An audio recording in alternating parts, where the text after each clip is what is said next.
Usually when we talk about the fear of a home invasion, the terror stems entirely from the idea of a breached perimeter. I mean, think about it. It's the sound of a broken window downstairs. Right, or like a picked lock. Exactly. It's the stranger stepping out of the dark and into your sanctuary. The horror is totally defined by a physical violation of your space. You are inside, the danger was outside, and now, the barrier has failed. It relies on a very tangible, almost geometric understanding of safety. You have a perimeter, you control who crosses it, and your anxiety is, entirely focused on maintaining that boundary. But imagine a completely different, infinitely more insidious kind of terror. Put yourself in this scenario for a second. You've saved up your money for years, and you finally buy your absolute dream home. Oh, like a massive historic farmhouse out in the quiet countryside. Yeah, exactly. Yeah. You move your entire family in, you're exhausted but thrilled, and then over days and weeks and months, you slowly realize that the previous occupants never actually left. That's horrifying. Right.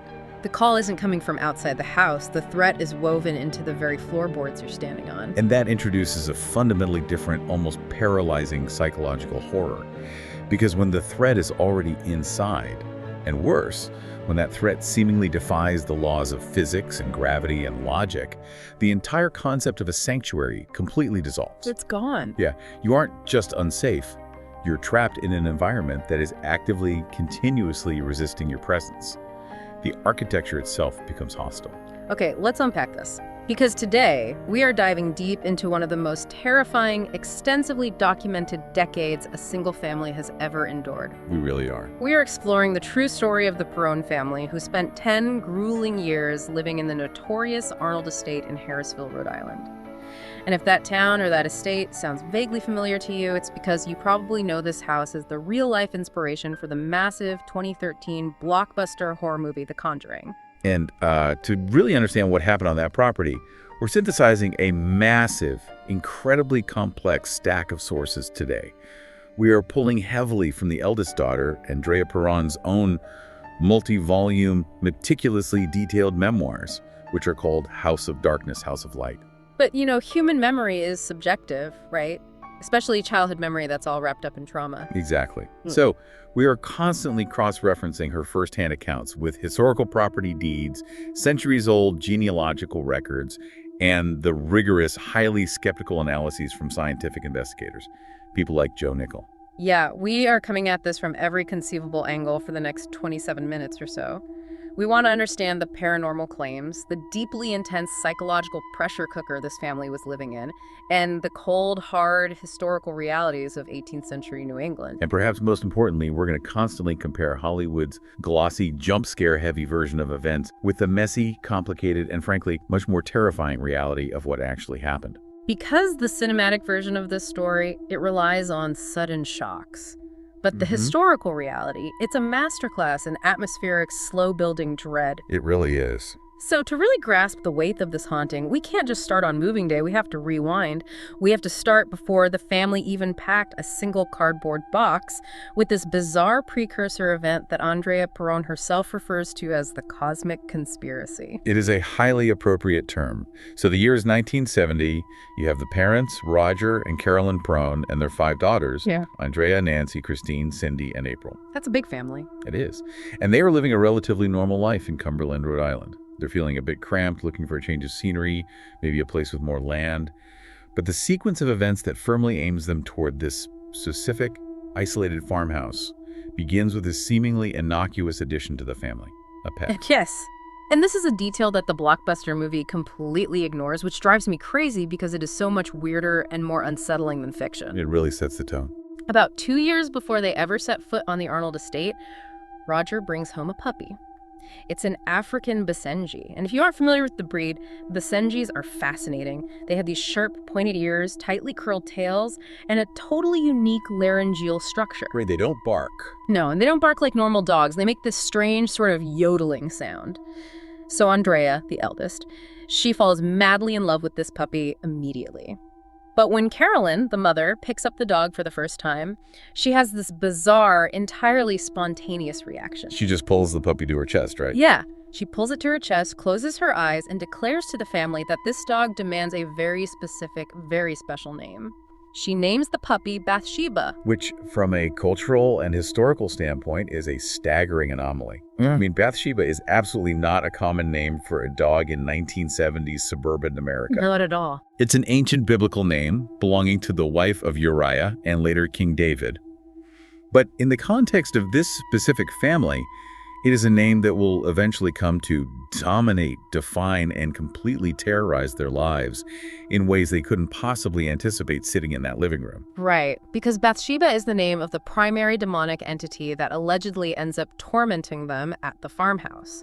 But Carolyn names the dog this years before she even knows the farmhouse exists. She's never even heard of the Arnold estate at this point. Exactly. She has no idea about the local lore or the genealogical history of the surrounding land.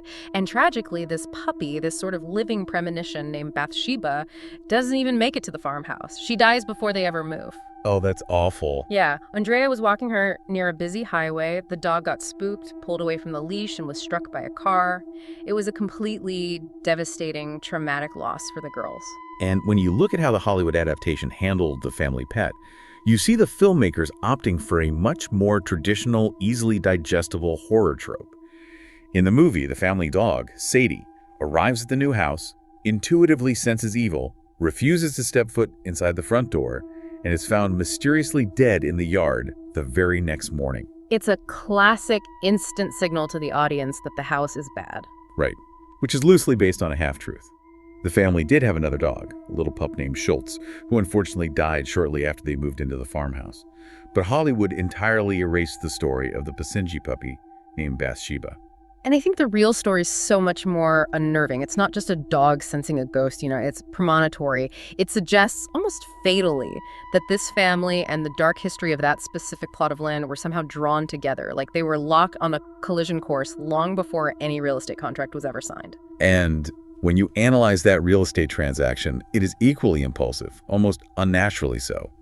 Carolyn finds the listing for this property by absolute chance. She's flipping through a local paper late at night. And it's a massive property. Huge. It's the Arnold estate, a 14-room, 1736 colonial farmhouse sitting on 200 sprawling acres.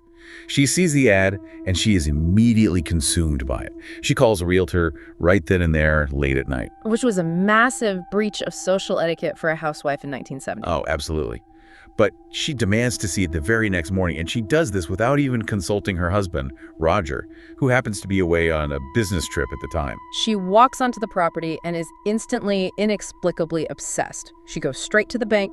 She empties the family's entire savings account, literally leaving just enough cash in her wallet to buy bread and milk for the kids. Just completely drains it. Yeah, just so she can put down a $500 earnest money deposit and lock the house down before Roger even gets home. She just forces Destiny's hand.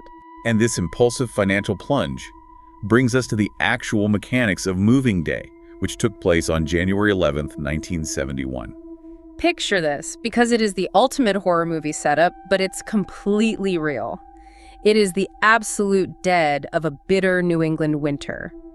They are moving a family of 7 in the middle of a massive, blinding snowstorm. Just total logistical chaos. Total chaos. You have the total isolation of 200 rural acres, freezing temperatures, hauling boxes through the snow.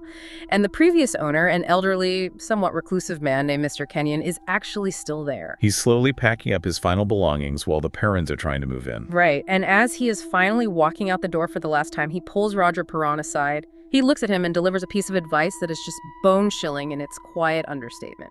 He says, "For the sake of your family, leave the lights on at night." Now, Roger is a pragmatic, hardworking man. He initially processes this through a lens of pure practicality. He's looking around at this massive, unfamiliar 18th century structure. It has steep, incredibly narrow, dark stairwells. There's only one functional bathroom. It's all the way on the first floor. So he just thinks it's about safety. Exactly. He figures Kenyon is simply an old man, worried about 5 young, energetic girls tripping in the dark and breaking an ankle on the hardwood. But the locals in Harrisville knew exactly what Kenyon meant. Months later, the townspeople confided in the Perrons. They told them that for years, whenever anyone drove past the Kenyon place at night, every single light bulb in that massive house was blazing. Wow. It looked like a lighthouse in the middle of the woods. That was how Mr. Kenyon held the darkness at bay.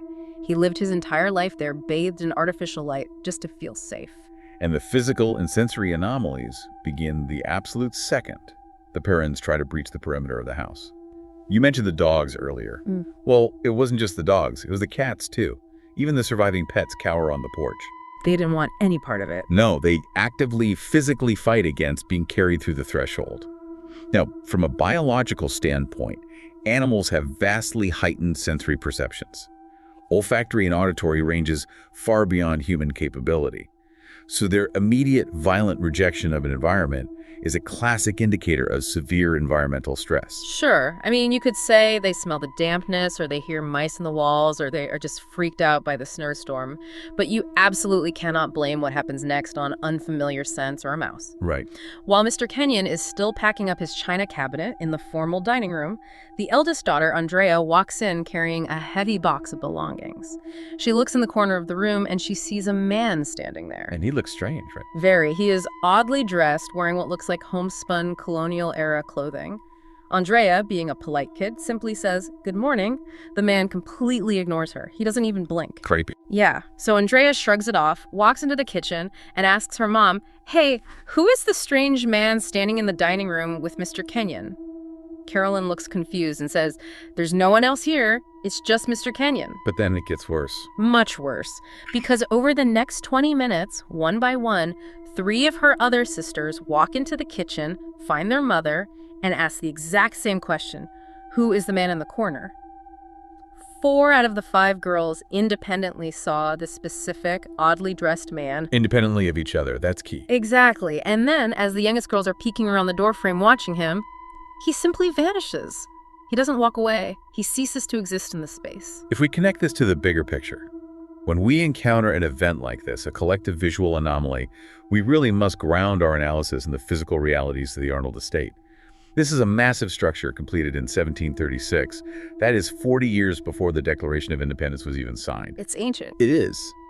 When you are dealing with a wooden structure that has been sitting on the earth for nearly 2.5 centuries, you are dealing with profound structural settling, deeply warped floorboards, primitive insulation, and wildly unpredictable architectural quirks. Okay, hold on. Are you seriously about to try and debunk my vanishing colonial man with architectural quirks? Well, I am going to introduce the necessary skeptical and psychological context, which is absolute vital if we were truly investigating this, because alongside these apparitions, the family reported a host of environmental anomalies.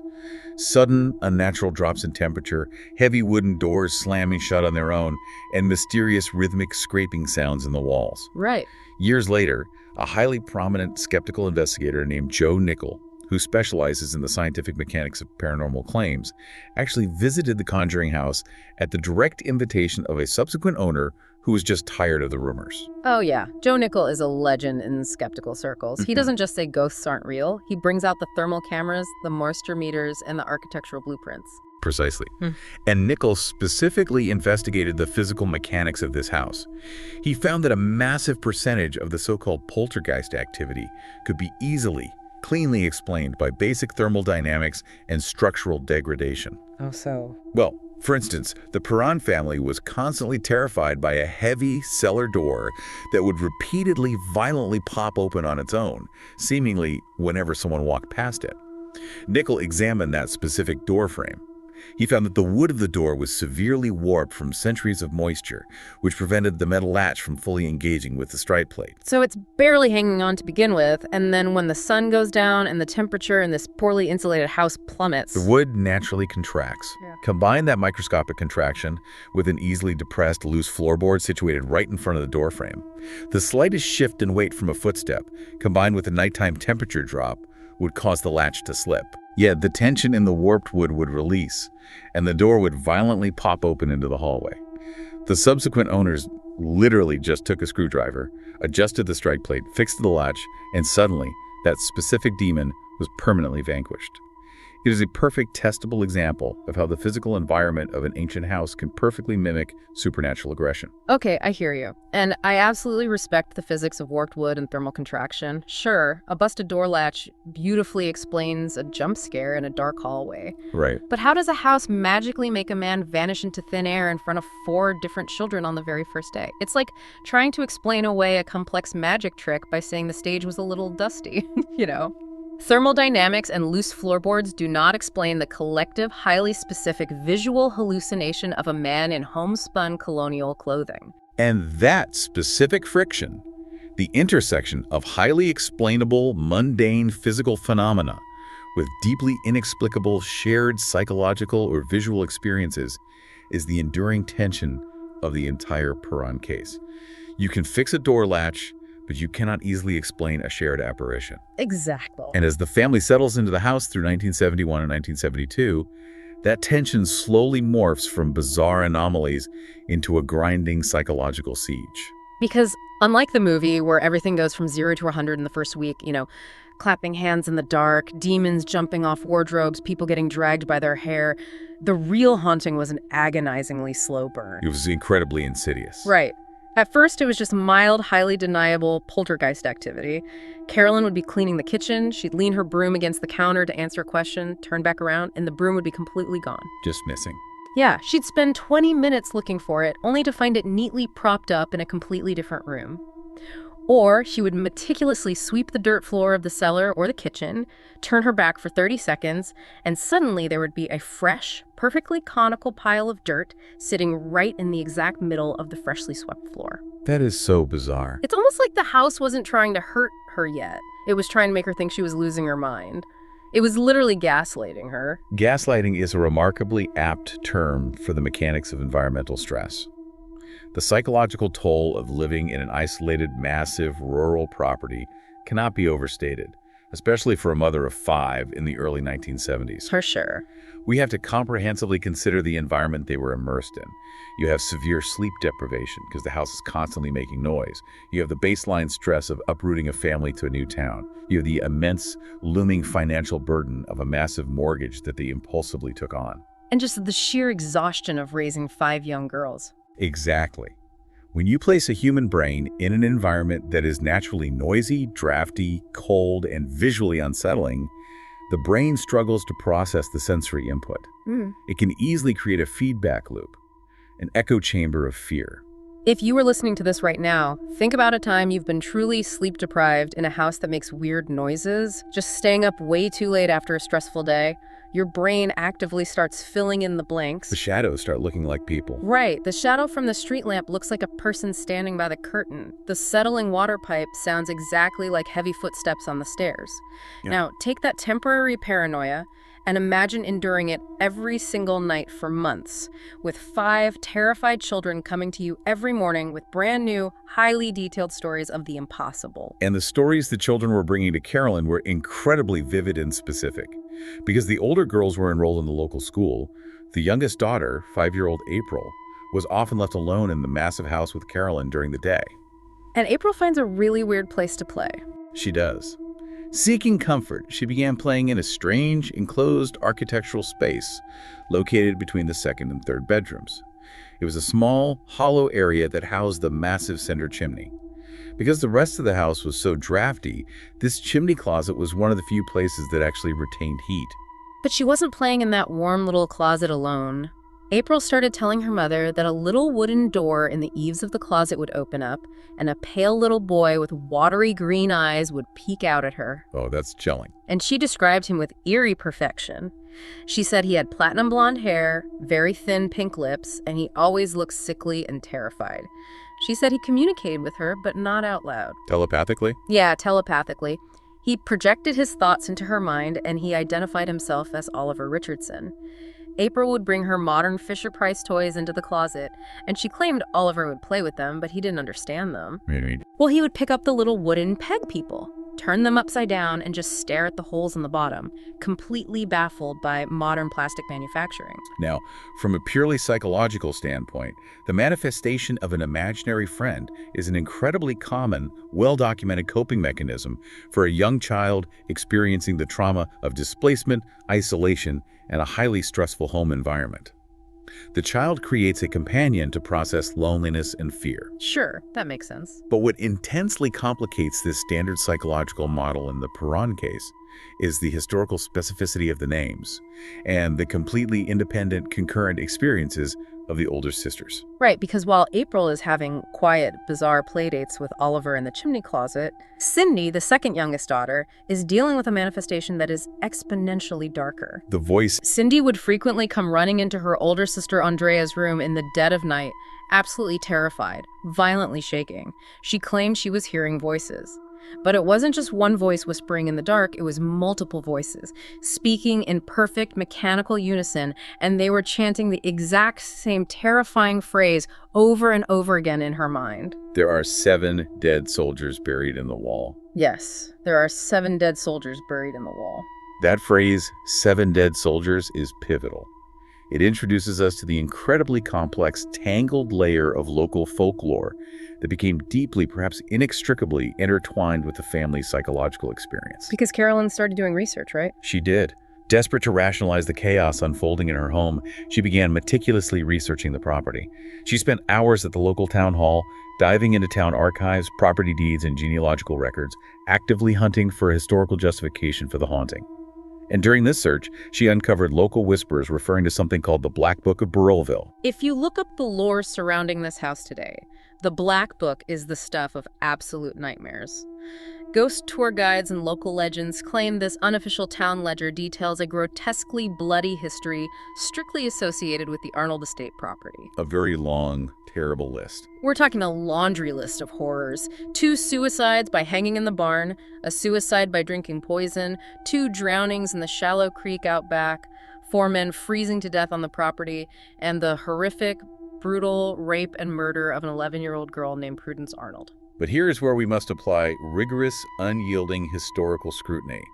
When skeptical historians, journalists, and modern genealogists actually dug into these specific claims to verify them, the terrifying narrative fractured completely. Wait, really? Yes. Tragic deaths, suicides, and accidents occurred in the broader town of Burrellville over a span of 3 centuries, which, from a demographic standpoint, is statistically inevitable for any settlement. But finding verifiable primary source records tying that specific, concentrated, bloody list of events to the precise boundaries of the 1677 Round Top Road address is incredibly difficult and, in many cases, impossible. Wait, are you saying the murders didn't actually happen in the house? Let's take the most tragic and commonly cited example. The horrific murder of 11-year-old Prudence Arnold, which is constantly referenced as the source of the property's darkest, most innocent, corrupting energy. Historical death records and court documents show that Prudence Arnold was indeed a real person, and she was genuinely murdered. Okay, so that part is true. It is. However, her death did not occur on the farm in Rhode Island. It occurred in the neighboring town of Uxbridge, Massachusetts.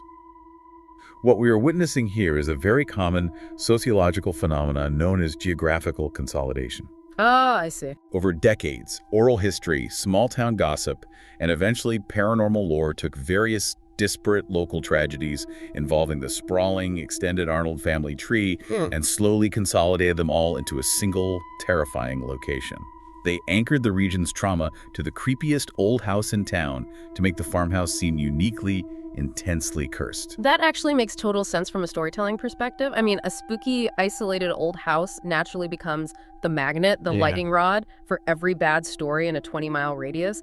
It's human nature to want to put all the evil in one physical box. Precisely. But knowing that little Prudence wasn't actually murdered in their living room doesn't make the physical realities of what the family was experiencing any less terrifying, especially when the phenomena escalated from voices to the 5.1 feet a.m. alarm clock. Yes, the 5.15 a.m. phenomenon. This marks a significant shift in the hauntings methodology. This was the major escalation. It wasn't just missing brooms or whispered voices anymore. The entire family started waking up simultaneously because their massive, heavy wooden beds were physically moving. Moving how? Well, sometimes the beds would just vibrate rapidly, like a train was passing underneath the house, but other times they would violently shake, lifting off the floor and dropping back down. And here's the kicker. The massive grandfather clock in the house, along with almost every other mechanical clock they own, would frequently stop dead, the hands frozen at exactly 5:15 a.m. When you look at how cinematic adaptations handle invisible physical escalation, you realize film is a visual medium that demands a tangible climax. The filmmakers needed a physical source for this escalating dread. So in The Conjuring, the family discovers a hidden, completely boarded up, incredibly creepy basement room that houses a terrifying, almost monstrous antique furnace. Which is, without doubt, the most hilarious, glaring logical flaw in the entire movie. I mean, think about this realistically. No one, and I mean absolutely no one, buys a giant, drafty 14-room wooden house in rural New England without thoroughly, obsessively inspecting the furnace first. It's absurd. The idea that Roger Perron, a blue-collar guy worried about his heating bill, lived there for months before randomly discovering a secret basement with a giant furnace is peak Hollywood absurdity. They knew exactly where the cellar was the whole time. They just hated going down there because it constantly smelled like rotting flesh and had a damp, uneven dirt floor. Exactly. The reality of the escalation wasn't the cinematic discovery of a secret room. It was a desperate, highly physical action taken by Carolyn Perron to combat the very real, freezing temperatures of the house. And that physical action serves as the catalyst for Act 3 of this ordeal, the unsealing, which takes place during the brutal winter of 1973. The winter of '73 was punishingly cold, and the house's central heating system was essentially useless against the sheer volume of space and the drafty colonial construction. But the house possessed a massive architectural advantage. Multiple, giant brick fireplaces scattered throughout the rooms. But they couldn't use them. Right. The problem was, these fireplaces had been completely boarded up, sealed shut, and covered with heavy sheet metal by the previous owners decades ago. Carolyn, exhausted, freezing, and tired of watching her kids shiver in their own home, finally snaps. She grabs a crowbar, goes into the fireplaces, and physically pries the metal and wood off, unsealing the hearths herself. Symbolically, architecturally, and perhaps spiritually, unsealing a deliberately closed-off part of a historically fraught home is a deeply potent catalyst. It represents a massive disruption of the established equilibrium. For sure. You have to ask why the previous owners went to the immense trouble of sealing those massive hearths. Was it purely a practical measure to prevent drafts and animal infestations? Or, as local lore heavily suggested, was it a deliberate, desperate attempt to literally wall off the spiritual activity that seemed to emanate from the chimney flues? It makes you wonder. It does. Furthermore, from a purely physical standpoint, opening those chimneys drastically altered the airflow, the barometric pressure, and the acoustic properties of the entire house, which could absolutely exacerbate the bizarre sounds and drafts that we're experiencing. Whatever the mechanical or spiritual reason, breaking those seals was the undeniable trigger. Because almost immediately after Carolyn opens the fireplaces, the haunting pivots from psychological harassment to brutal physical violence, and it targets her directly. And in the warm room, right? Yeah. The attack happens in a small room off the downstairs bathroom that the family affectionately called the warm room. It was essentially a large walk-in closet where they kept the towels and would change clothes after showering, specifically because it was situated right next to the massive center chimney, making it the only truly warm spot in the house. And she was in there with a friend. Well, Carolyn is in there one afternoon while a female neighbor is visiting and chatting with her from the hallway. Suddenly, the neighbor and the children hear Carolyn screaming in absolute agony. The children and the neighbor rush toward the warm room, fling the door open, and find Carolyn being brutally physically attacked. By a heavy, thick wooden coat hanger. It was one of those old, solid wood hangers left behind in the closet by Mr. Kenyon. It is suspended in the air, physically striking her over and over again with immense force, leaving severe, raised welts, deep red abrasions, and bruising all over her neck, her chest, and her face. That is horrific. It's insane. She is just standing there, trapped, entirely defenseless against an invisible assailant swinging a blunt object. The neighbor, absolutely horrified and traumatized by what she has just witnessed in broad daylight, turns, runs out of the house, and literally never, ever returns to the property. Now, if we apply a skeptical psychological lens to this horrific event, we have to discuss concepts like somatoform disorders or extreme stress-induced self-injury. When a human being is subjected to relentless, compounding psychological trauma, which Carolyn absolutely was, the brain can occasionally manifest that psychological pain into incredibly real physical symptoms. Okay, where is this going? Well, in extraordinarily rare cases, this can result in psychogenic purpura, where the body spontaneously bruises itself, or fugue states where a person might unknowingly inflict harm upon themselves. Wait, you are suggesting that the immense stress of the house caused Carolyn's brain to either spontaneously generate massive welts on her chest, or that she entered a fugue state and beat herself with a coat hanger while her neighbor watched? I am simply presenting the only grounded medical alternatives to a levitating coat hanger. Regardless of the mechanism, whether it was an invisible entity or a profound psychological break manifesting physically, this incident completely shatters the last remaining illusion of psychological safety for the family. Yeah, there's no going back from that. No, the phenomena have officially transitioned from auditory hallucinations and moving brooms to undeniable, blunt force physical trauma. And it is in the immediate aftermath of this violence that the primary, most terrifying antagonist of the haunting fully materializes to the family. And here is where the movie gets it spectacularly, almost offensively wrong. If you've seen the film, you know the primary villain is the demonic witch, Bathsheba Sherman. But according to Andrea Perron's own detailed account of the single most terrifying night of her entire life, the spirit that was physically attacking her mother was not Bathsheba. It was a completely different entity. It was Mrs. Arnold. Specifically, Mrs. John Arnold, a historical matriarch of the estate, who, according to the family's deep dive into the local archives, allegedly committed suicide by hanging herself from the rafters in the property's barn at the remarkably advanced age of 93. Andrea recounts the encounter vividly. She wakes up in her bedroom in the middle of the night, completely paralyzed. She can't move a muscle. Classic sleep paralysis, right? Yeah. But her eyes are wide open, and she can clearly hear her mother screaming in terror from the bedroom downstairs. That feeling of helplessness must have been awful. It was. Andrea experiences this bizarre, almost out-of-body sensory perspective, where she feels like she can see directly through the floorboards into her parents' bedroom. And she sees the entity. It is floating in the air, completely footless. It's wearing a long, heavy, gray-to-brown linen dress with a very tight bodice and a high-lace collar. At her head. Yeah, the head is the stuff of absolute nightmares. The neck is snapped completely to the side, resting flat against its own shoulder, as if the cervical spine has been violently severed. A very direct, horrific visual manifestation of the physical trauma of a hanging victim.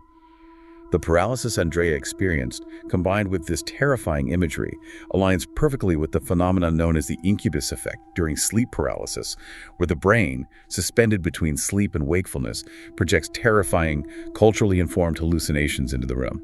Yes, but the face she described wasn't just a generic ghost, it was highly specific.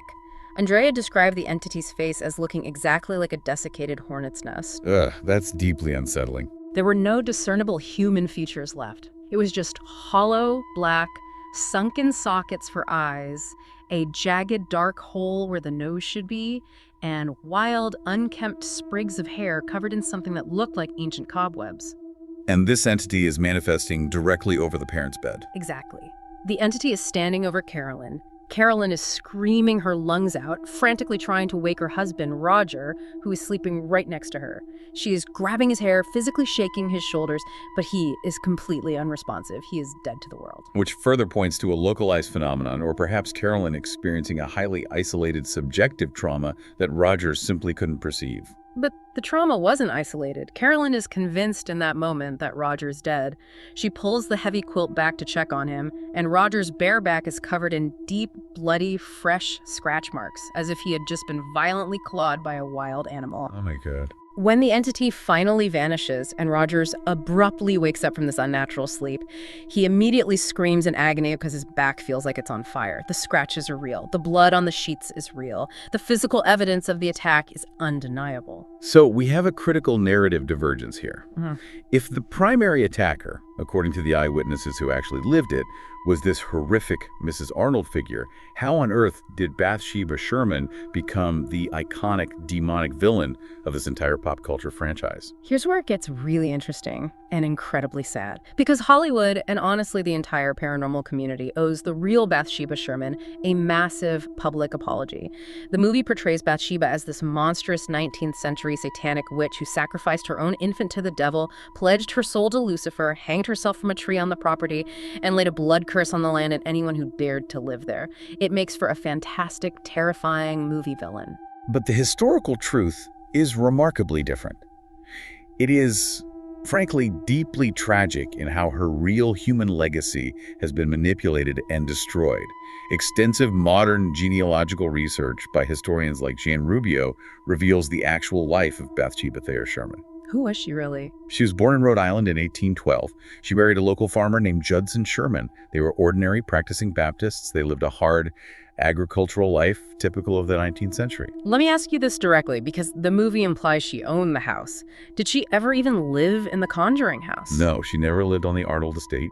She lived on a completely separate neighboring property known as the Sherman Farm. Furthermore, there is zero historical, documentary, or legal evidence that she was ever a Satanist, a witch, or that she deliberately murdered her child.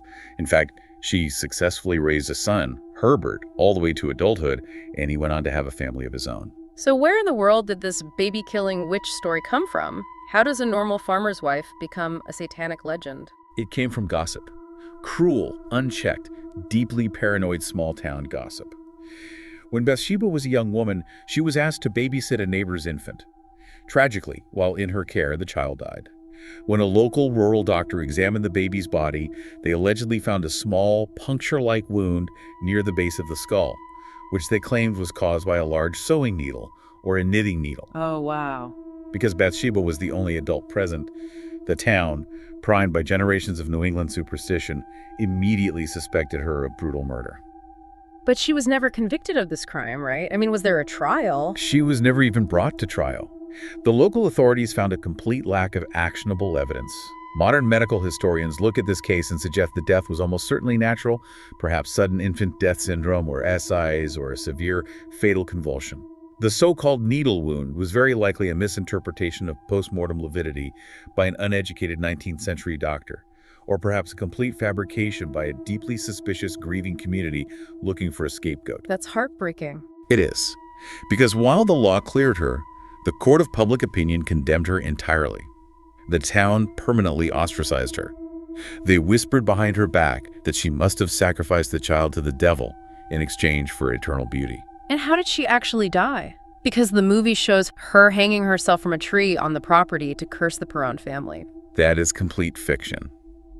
Bathsheba Sherman lived a long, albeit likely lonely life. She lived to the advanced age of 73. She died in 1885 from a sudden attack of paralysis, almost certainly a severe stroke, which was highly common. She was buried in a clearly marked, respectable grave in the local historical cemetery in downtown Harrisville. So the curse is entirely made up.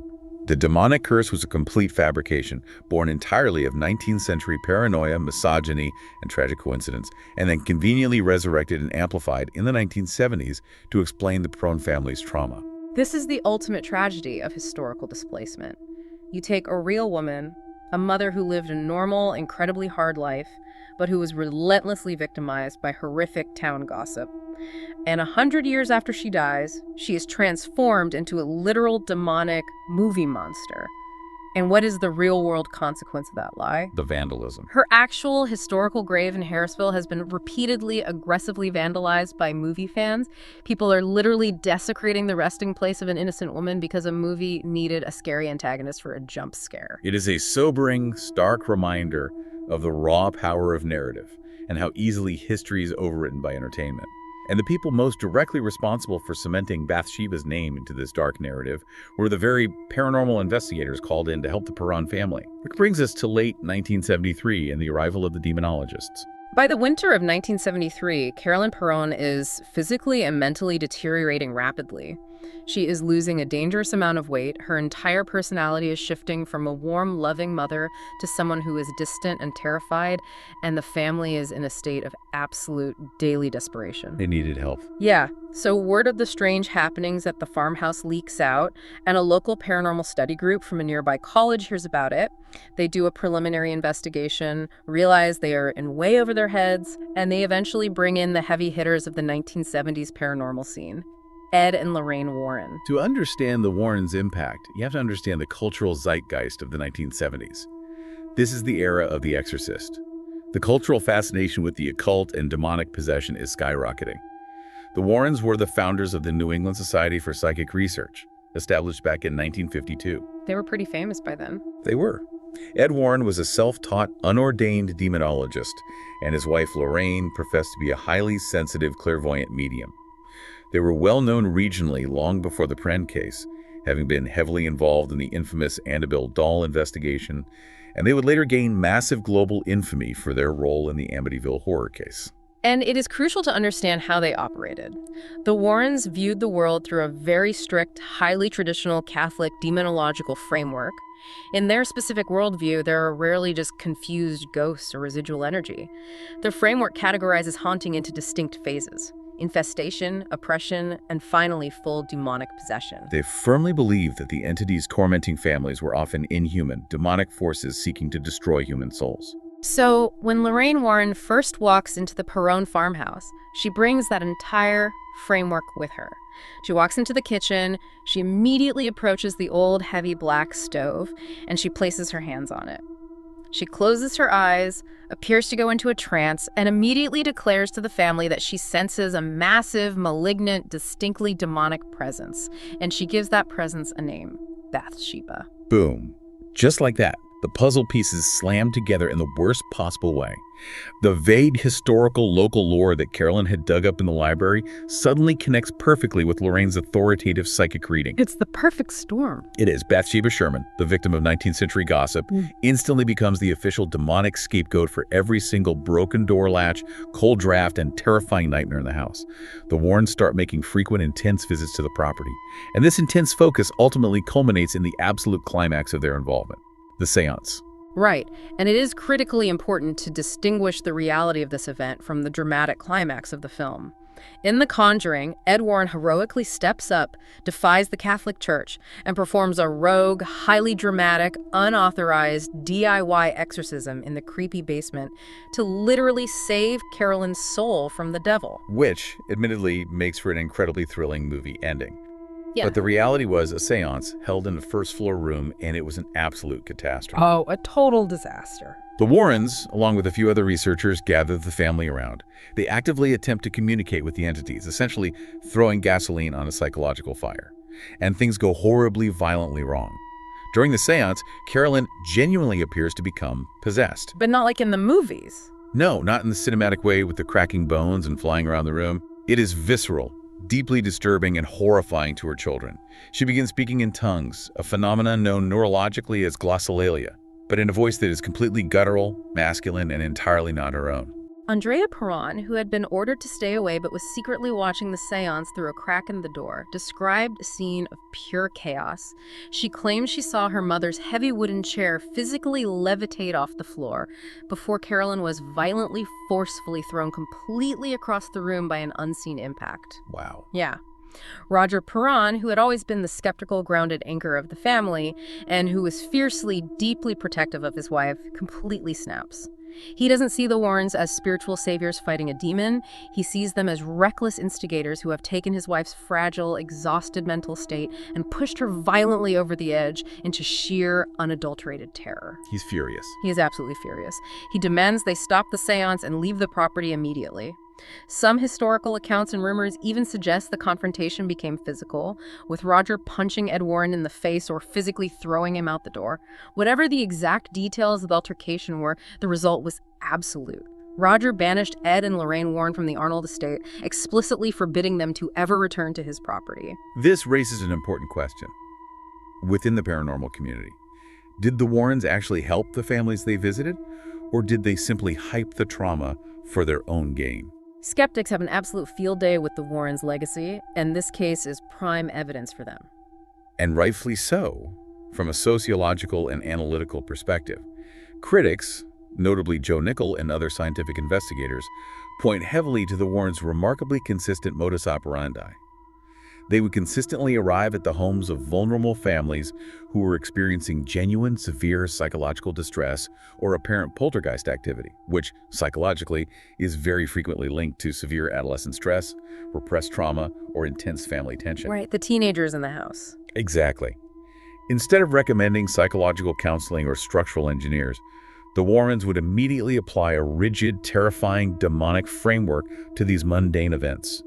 They would actively convince the deeply stressed family that their creaky floorboards, drafty windows, and bad dreams were actually the calculated work of satanic forces trying to kill them. And then, incredibly conveniently, they would subtly suggest that there might be a lot of money to be made with lucrative book deals, speaking tours, and movie rights, provided the story is dramatic and scary enough to sell. Exactly.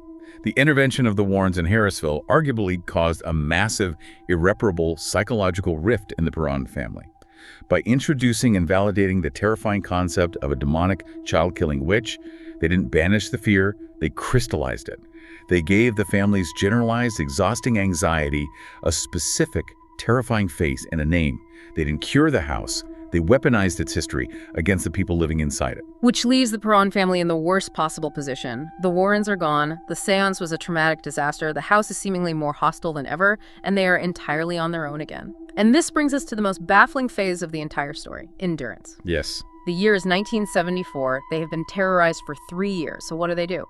Any rational person assumes they pack their bags, abandon the house, and leave in the middle of the night, right? No, they stay. This is the single most shocking, unbelievable fact of the entire decade-long story to me.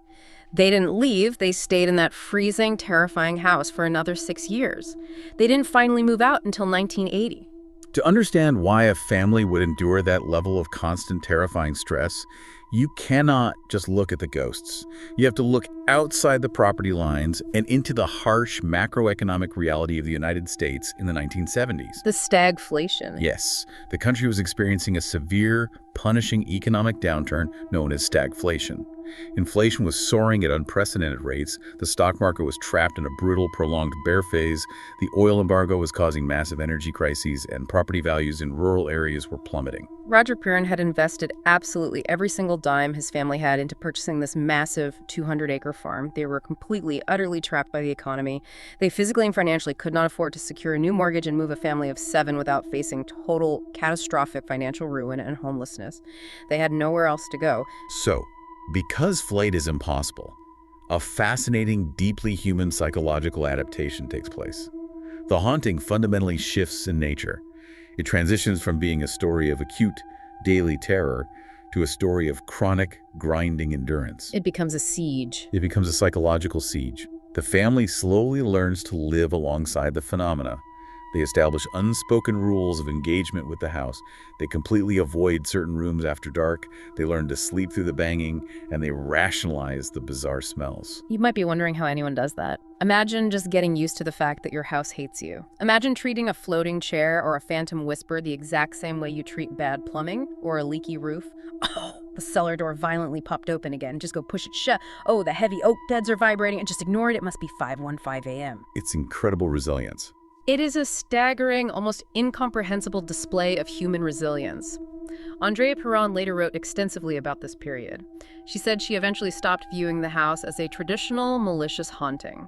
She described it instead as a portal cleverly disguised as a farmhouse, a unique geographical location where the veil between multidimensional realities was exceptionally permanently thin. It became less about fighting demons and more about uneasy coexistence with the inexplicable. But eventually, the economy shifted. In 1980, after 10 years of endurance, they finally secured the financial means to leave. They sold the farm, packed up, and moved to Georgia, leaving the Arnold estate behind. And if you watch the movie, it wraps this all up with a beautifully neat, emotionally satisfying happy ending. The demon is dramatically banished to hell, the family is hugging and crying in the sunny front yard, and the triumphant, swelling music plays. But reality is incredibly messy. What actually happened to that 1736 farmhouse after the Perrons finally escaped? For a remarkably long time, absolutely nothing supernatural happened. A woman named Norma Sutcliffe and her husband purchased the property in 1987. They lived there quietly, peacefully, for nearly 3 decades. Norma was an absolute pragmatist. She didn't hold seances? No, she didn't hold seances. She held a toolbox. She fixed the severely warped cellar door latch. She heavily insulated the drafty windows. She updated the heating system, and magically, the demons largely vanished. The house was just a house again, until the year 2013. That is when James Wan's movie, The Conjuring, hits theaters and instantly becomes a massive billion-dollar global cultural phenomenon. And that cinematic release is precisely when the true, undeniably real, modern curse of the Arnold estate was unleashed upon the property. The massive success of the movie completely destroyed Norma Sutcliffe's peaceful, quiet life.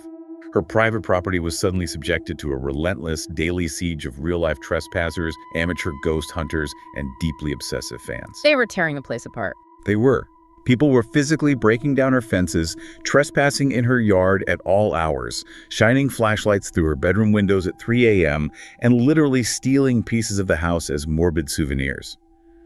The harassment was so severe that she eventually had to file a massive lawsuit against Warner Brothers, citing that the studio's fabricated narrative had caused irreparable damage to her life and property. She eventually gave up and sold the house in 2019 to a couple of paranormal investigators, the Heinzens, who immediately monetized it and turned it into a business.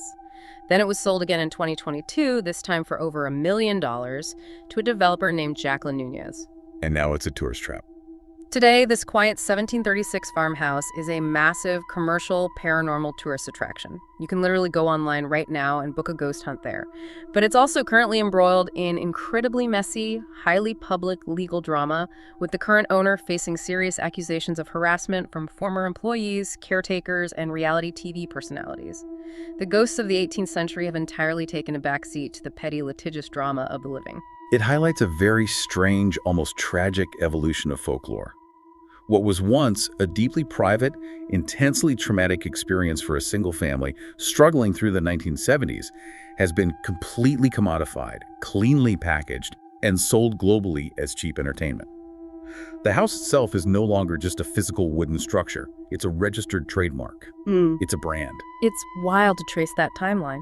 You start with a creaky floorboard, a drafted chimney, and a highly stressed family trying to pay their mortgage.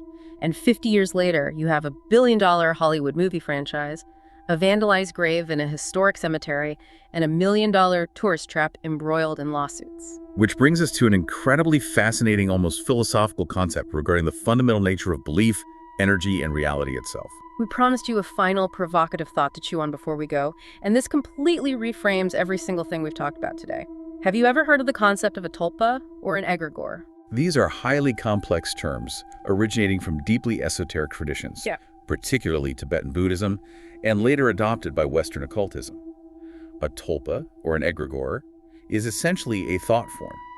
It is the theoretical concept that if a person, or more importantly, a massive group of people, concentrate hard enough and invest enough raw, emotional, psychic energy and absolute belief into a specific concept, that concept can actually begin to physically manifest into reality. So it literally becomes real. Right.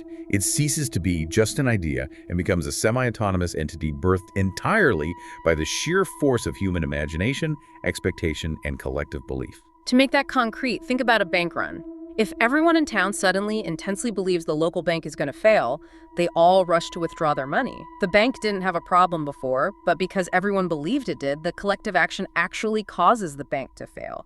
The belief literally manifests the reality. That's a perfect analogy. Now, apply that exact same mechanism to the Conjuring house. Let's say, just for the sake of argument, that back in 1970, the Arnold estate was literally just an old, drafty, settling house, nothing more. But then the Perron family, stressed and exhausted, begins projecting their intense fears onto the shadows. Then the Warrens arrive. Right. The Warrens arrive and inject an incredibly intense, highly focused, culturally terrifying belief in a specific demonic witch named Bathsheba. Then Hollywood takes that specific, hyper-focused belief and broadcasts it into the minds of millions and millions of moviegoers globally. Today, you have thousands of eager tourists visiting that house every single year, walking through those specific wooden doors, already intensely expecting and believing they are standing in the presence of pure, ancient evil. If the esoteric concept of an egregore holds any actual weight in reality, we are forced to ask a truly unsettling question. Does that massive, constant influx of collective psychological energy actually create the haunting? Are the blinking EMF meters, the sudden cold spots, and the static voices on the spirit boxes reacting to the lingering soul of a 19th century farmer's wife? Or are they acting as a mirror, reflecting and reacting to the deeply concentrated, terrified expectation of the ghost hunters themselves? Yes. If millions of people collectively fervently believe a piece of land is infested by a demon, do they eventually accidentally speak that exact demon into existence? The scariest thing about the Conjuring house today might not be the tragic ghosts of the past. The scariest thing might be the raw, undeniable, focused power of the living people visiting it right now, actively, unknowingly keeping the nightmare alive with their own fear. It fundamentally suggests that we don't just passively experience haunted houses, we might actually be the ones building them in our own minds and then haunting them ourselves. Definitely something to think about the next time you hear a random creak in your hallway late at night. Thank you so much for joining us on this deep dive. Keep questioning the shadows, keep looking at the history behind the Hollywood scripts, and we'll see you next time.